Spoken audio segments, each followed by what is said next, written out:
안녕하세요. 사랑하는 성도님, 2022년 새해가 밝았습니다. 이렇게 새해 첫날, 오늘도 이렇게 말씀 묵상의 소중한, 정말 좋은 자리에 오신 여러분 진심으로 환영하고 축복합니다. 올 한 해도 주님의 은혜 안에서 우리의 삶이 말씀으로 더욱 풍성해지고 또 깊어지고 높아지고 아름답게 성장하는 그런 복된 한 해가 되기를 축복합니다. 기도합시다. 하나님 감사합니다. 주님의 은혜로 새해를 맞이하였습니다.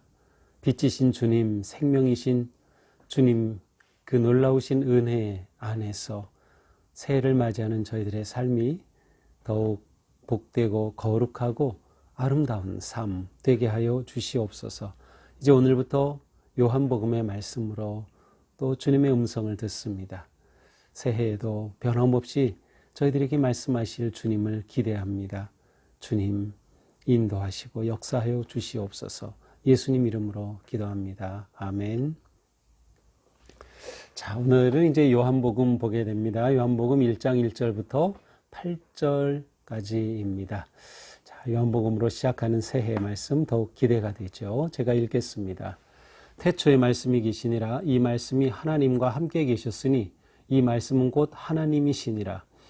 그가 태초에 하나님과 함께 계셨고 만물이 그로 말미암아 지은 바 되었으니 지은 것이 하나도 그가 없이는 된 것이 없느니라. 그 안에 생명이 있었으니 이 생명은 사람들의 빛이라. 빛이 어둠에 비치되 어둠이 깨닫지 못하더라. 하나님께로부터 보내심을 받은 사람이 있으니 그의 이름은 요한이라. 그가 증언하러 왔으니 곧 빛에 대하여 증언하고 모든 사람이 자기로 말미암아 믿게 하려 함이라. 그는 이 빛이 아니요 이 빛에 대하여 증언하러 온 자라. 아멘. 자, 성경에는 4개의 복음서가 있죠. 마태, 마가, 누가, 요한복음입니다.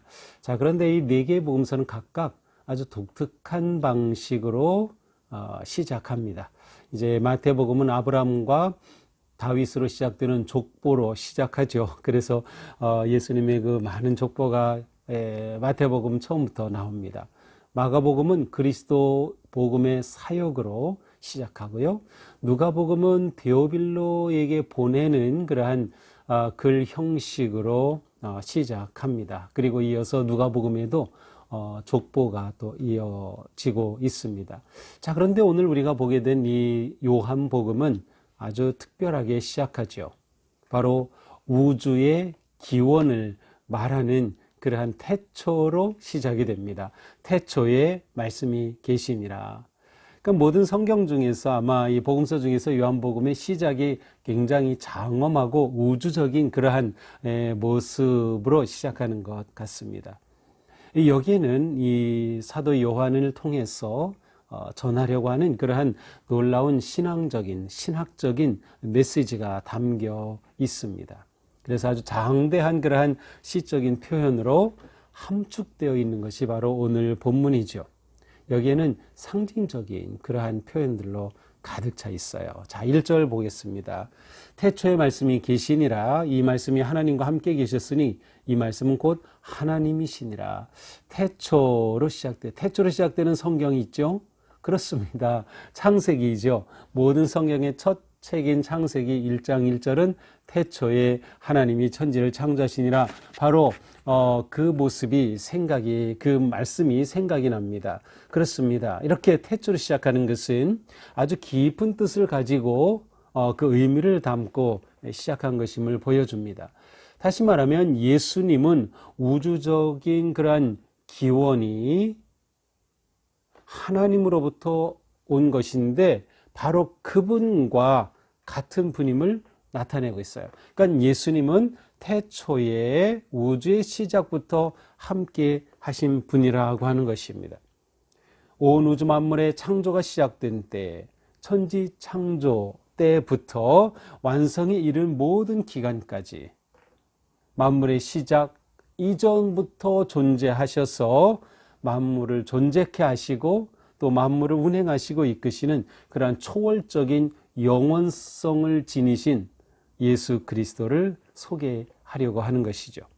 같은 요한이 기록한 요한 1서에서도 이와 비슷한 그러한 말씀이 나오죠. 요한 1서 1장 1절이 이렇게 시작돼요. 이 글은 생명의 말씀에 관한 것입니다. 생명의 말씀은 태초부터 계신 것이요. 그래서 요한은 이 태초라고 하는 이 단어를 통해서 예수 그리스도의 하나님 되심, 또 우주 만물의 시작이며 운행하시며 마지막까지 역사하시는 그러한 놀라운 그리스도를 보여줍니다. 자, 요한은 태초에 말씀이 계시니라 그랬어요. 자, 이 말씀은 무엇일까요? 우리가 보통 이 말씀하면은 우리는 쉽게 성경 말씀 이렇게 생각하죠. 자, 그런데 여기서의 말씀은 아주 특별한 의미를 지니고 있습니다. 이 그리스 말로 히라보로 로고스라고 이 말씀은 되어 있는데요. 이 신약 성경에는 300회 이상, 330회 이상 이 단어가 나타나고 있습니다. 요한은 특별히 이 로고스라고 하는 단어를 의미 있는 그러한 단어로 소개하고 있습니다. 원래 이 로고스라고 하는 단어는 이제 요한이 이 요한복음서를 기록할 그 당시에 그리스의 철학이 아주 지배적이었죠. 그런데 그 그리스의 철학자들 가운데 스토아 학자들이 주장하는 우주 만물의 모든 원리, 우주 만물의 모든 원리를 가리켜서 로고스라는 그러한 단어를 사용했었습니다. 자, 이것이 이제 유대인 철학자들을 통해서 또 유대인들에게도 소개가 되었습니다. 그러니까 로고스는 사람에게 하나님의 형상을 부여하며 사람을 하나님께로 인도하는 어떤 신적인 기능을 하는 그러한 존재로 여겨졌죠. 그것을 이제 로고스라고 사람들이 많이 사용하였어요. 이 당시에는 또 지혜를 소피아라고 하는데 인격적인 그러한 여신과 같은 존재로 생각하기도 했었죠. 자, 요한은 바로 이 로고스, 말씀이라고 하는 단어가 예수님의 신성하심, 하나님 되심, 그리고 창조 사역부터 함께 하신 창조의 사역자, 그 다음에 하나님과 인간 사이에 중보의 사역자로 일하시는 그리스도를 나타내는 최고의 개념 아니면 그러한 단어로 보았던 것입니다.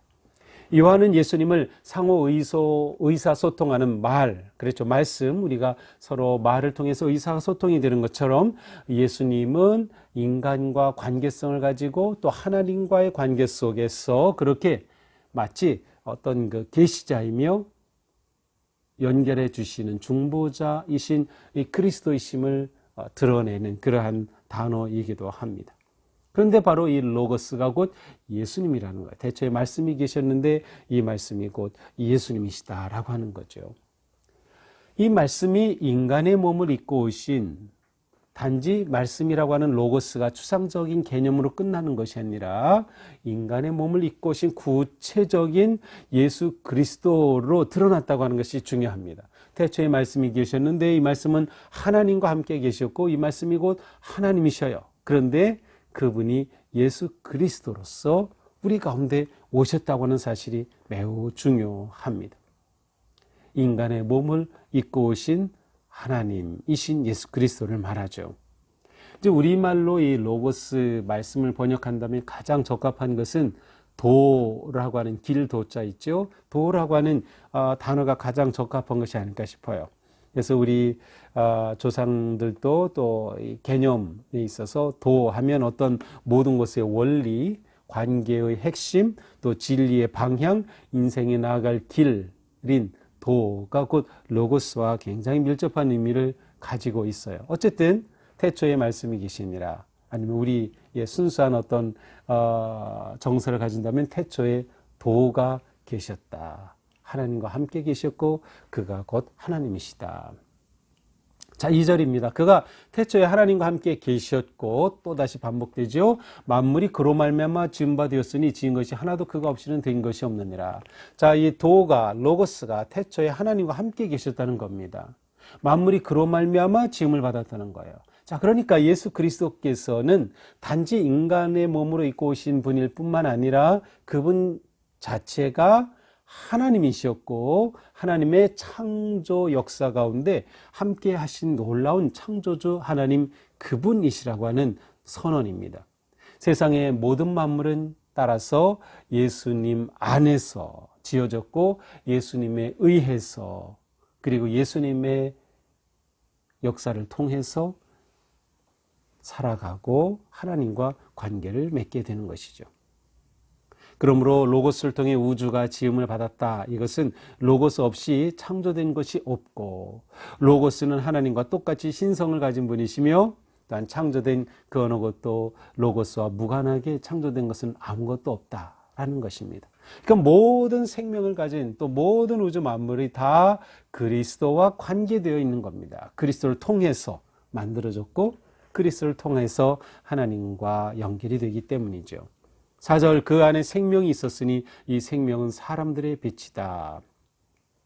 창조된 모든 것은 그분 안에서 생명을 얻었습니다. 하나님은 생명의 근원이시죠. 예수님이 곧 하나님이시기에 예수님이 곧 생명의 근원이 되시는 겁니다.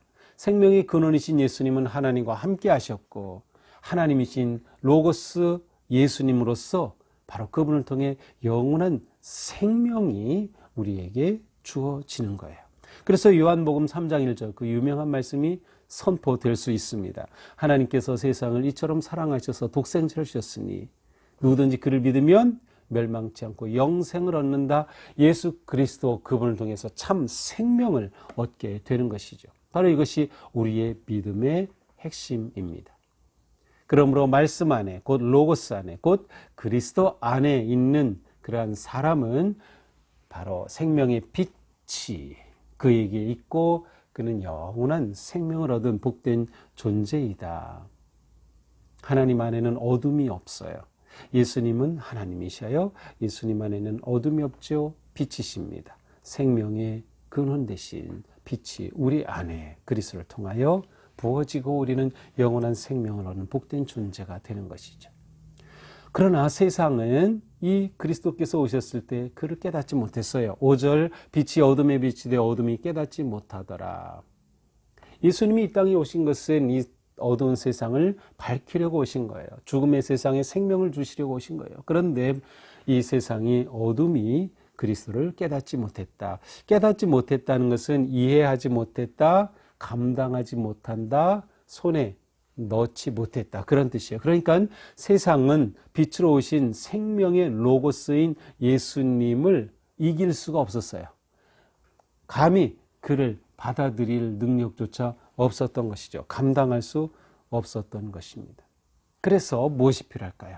바로 그 빛이신 그리스도를 받아들이도록 누군가가 중보자와 같이 일한 사람이 나타났습니다. 6절입니다. 하나님께로부터 보냄받은 사람이 있으니 그의 이름은 요한이라. 그가 증언하러 왔으니 빛에 대하여 증언하고 모든 사람이 자기로 말미암아 믿게 하려 함이라. 그는 빛이 아니요 그 빛에 대하여 증언하러 온 자라. 자, 이제 우주 만물의 근원으로부터 빛으로부터 말씀 로고스로부터 이 이야기의 초점은 이제 땅으로 내려왔어요. 자, 실제로 이 땅에서 무슨 일이 이루어지느냐 말이죠. 바로 역사의 현장 속의 모습이 나타납니다. 여기에 사도 세례자 요한이 등장합니다. 하나님이 보낸 사람이 있었다는 거죠. 하나님께로부터 보내심을 받은 사람, 그가 요한이다. 바로 여기서 말하는 요한은 세례자 요한입니다. 마태는 예수님이 탄생하신 기사 이후에 회개하라 하나님의 나라가 가까이 왔다라고 선언하는 이 세례 요한의 등장을 보여줍니다. 우리가 이 성탄절 대림절 보내면서 요한에 관한 말씀으로 우리가 설교를 들은 적이 있죠. 그렇습니다. 요한은 바로 예수님의 오심을 메시아로 오심을 준비하는 그러한 선지자였습니다. 엘리사벳 사모님을 통하여 태어난 요한, 그는 예수 그리스도의 시대를 이 빛의 오심을 세상이 준비하도록 이 땅에 왔던 자죠. 그러나 요한 자신은 빛이 아니었습니다. 이 당시에 요한은 굉장한 인기가 많은 대단한 선지자로 알려져 있었어요. 많은 사람들이 요한을 추종하고 따르고, 그러나 요한은 내가 메시아가 아니다 라고 하는 겸손함과 분명한 자기 사명의식을 가지고 있었어요. 그리고 예수 그리스도를 안내하고 그 길을 닦는 그의 사명을 잘 감당한 세례 요한이었죠. 사도 세례 요한은 바로 예수님을 증거하기 위해, 드러내기 위해, 준비하기 위해 왔고, 사도 요한은 그러한 세례 요한을 설명하고 또 예수 그리스도가 어떤 분이신가를 우주적인 모습으로 선포함으로 요한복음을 시작하고 있습니다. 자, 오늘 말씀을 보면서 우리에게 들어오는 그냥 가장 큰 질문, big question이 있습니다. 그것은 예수님은 누구신가? 라는 것이죠. 예수님은 누구신가? 이 물음에 대한 우리의 대답이 우리의 신앙입니다. 이 물음에 대한 태도가 우리의 모습이에요. 여기에 우리의 모든 것이 달려 있는 것이죠. 예수님은 누구신가? 예수님은 태초부터 계신 말씀이시다. 이것을 통해 예수님은 하나님이시다라고 하는 것이 가장 중요한 의미로 드러납니다. 자, 이것은 예수님 당시뿐만 아니라 이후 모든 기독교인들에게 있어서 가장 중요한 믿음의 고백의 하나입니다. 예수님은 하나님이시다. 예수님은 인간의 몸을 입고 오신 하나님이시죠. 그분은 창조 때부터 함께하신, 창조의 역사에 함께하신 하나님이셨습니다. 또한 예수님은 생명이며 빛이시라는 거예요. 빛과 생명은 같은 의미를 가지고 있죠. 예수님은 생명의 창조주이시며 또한 빛으로 이 땅에 오셨다고 하는 거예요. 따라서 누구든지 예수 그리스도 안에서 빛을 받으면, 그리고 그 빛이 들어올 때 그는 참 생명을 얻게 되는 거죠. 자, 여기서 우리는 한 걸음 또 나갈 필요가 있어요. 예수님은 누구신가 해서 예수님은 나에게는 정말로 나에게는 누구이신가라는 고백이 필요합니다. 예수님은 나에게 누구이신가요? 예수님은 나에게 생명의 주님, 예수님은 나에게 참 하나님, 예수님은 나에게 창조주 하나님, 예수님은 나에게 구원자 그리스도이신가요? 우리가 이것을 분명히 고백하고 우리의 이 믿음을 확인해야 합니다. 우리 인생은 결코 우연히 태어난 존재가 아닙니다. 하나님을 믿는 우리는, 우리 인생은 하나님께서 놀라운 계획을 가지고 보내셨다고 하는 믿음이 있어요. 왜냐하면 창조주 하나님이시기 때문에, 예수님이 바로 그분이시기 때문에. 따라서 우리는 결코 우연히 이 세상에 생긴 것이 아니라 목적을 가진 하나님의 사랑과 은혜를 입을 존재로 태어난 거예요. 그래서 우리는 결코 작은 미미한 존재가 아닙니다. 너무나도 소중한 존재이죠.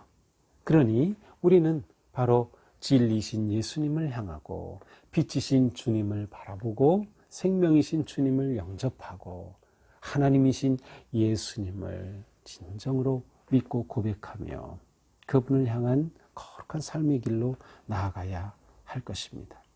내가 예수님을 통해 어떤 존재가 되었는지 늘 감사하는 마음이 우리에게 필요합니다. 더 나아가서 우리는 이 예수 그리스도를 증거해야 합니다. 나에게처럼 놀라운 생명이신 빛이신 창조주 하나님이신 예수님이시라면 우리는 이 놀라운 은혜와 사실을 또한 다른 사람들에게 전할 수 있어야 하겠습니다. 마치 세례자 요한이 예수님의 오실 길을 준비한 것처럼 우리는 아직도 주님을 모르는 사람들에게 생명을 전하고 빛을 보여주는 그러한 전도자의 삶을 살아야 할 것입니다. 우리는 오늘 말씀을 보면서 하나님께서 이처럼 말씀으로 이 땅에 오신 놀라운 은혜의 하나님, 사랑의 하나님, 크고 높으실 뿐만 아니라 이 땅에 작고 낮은 곳까지 이렇게 찾아오신 그 하나님의 큰 사랑과 은혜를 다시금 깨닫게 됩니다. 오늘 하루 또 새해 시작하는 오늘 정말 이 한 해 동안 우리가 예수님을 누구인지 분명히 고백하고 또 예수님이 내 삶의 주인이 되시고 진정한 빛이 되시고 생명이 되셔서 우리의 삶 올 한 해 살아가는 동안 언제나 진리의 길을 걷는 참 행복한 거룩한 그런 복된 성도의 삶 되기를 주님의 이름으로 축복합니다. 기도합시다. 주님 감사합니다. 오늘 말씀을 통해 예수님은 나에게 누구이신가? 나를 향한 하나님의 사랑이 이처럼 놀랍고 크다는 것을, 하나님이 친히 인간의 모습으로 이 땅에 오신, 말씀이 육신이 되신 그 놀라운 사랑의 신비를 다시금 보여주신 주님 감사합니다. 새해를 시작하는 오늘 이처럼 너무도 놀라운 소식으로 저희들의 마음을 일깨워 주셨으니 올 한 해 동안 저희들이 살아갈 때 오직 예수님을 감사하고 믿고 의지하고 따르며 예수님께서 주신 그 생명의 빛으로 아름답고 거룩한 믿음의 삶 승리하는 한 해가 되게 하여 주시옵소서. 예수님 이름으로 기도합니다. 아멘. 네, 새해를 맞이한 우리들, 부활의 주님, 생명의 주님, 구원의 주님, 빛이신 주님, 말씀이신 로고스이신 주님과 함께 멋지고 아름다운 승리의 길로 나아가기를 주님의 이름으로 축복합니다. 사랑합니다. 새해 복 많이 받으세요.